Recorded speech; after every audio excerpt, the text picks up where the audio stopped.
আমরা এবার 13 পৃষ্ঠার 3 নম্বর অঙ্কটা করব, ঠিক না? 3 নম্বর অঙ্ক। আমরা নিয়মটা কি শিখেছিলাম বলো তো? সবার আগে কার কাজ করতে হবে?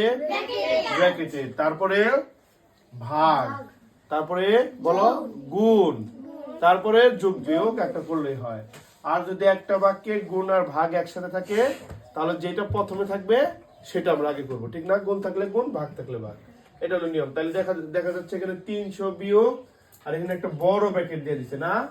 ব্র্যাকেটের ভিতরে দেখো গুণও আছে আবার কি আছে, যোগও আছে, গুণও আছে যোগও আছে।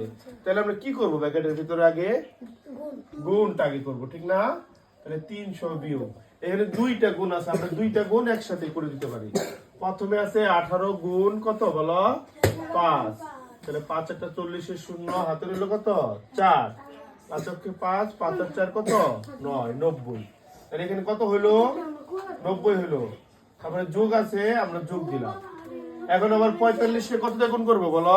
পরে উঠাও, আগে বুঝে নাও একটু। 45 কে কত দিয়ে গুণ করবো? 3 দিয়ে। 3 5 15, 5 হাতে রইল 1, 3 4 12, 12 একে 13। এই দুইটা গুণ করলে হয় কত? 135। এখন আমরা কি করব বলো তো? আগে ব্র্যাকেটের কাজটা করব, ঠিক না? যোগ করি আমরা, 0 আর 5 যোগ করলে কত হয়? 5। 9 আর 3 যোগ করলে কত হয় বলো? 12 না? 9 10 11 12, 12 কত নামবে? 2। হাতে আমাদের কত আছে?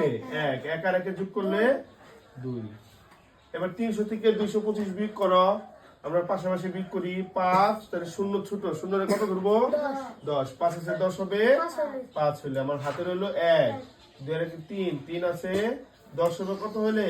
7 হইলে। হাতে 1, 2 এর 3, 3 মিলে গেলে 0 হবে।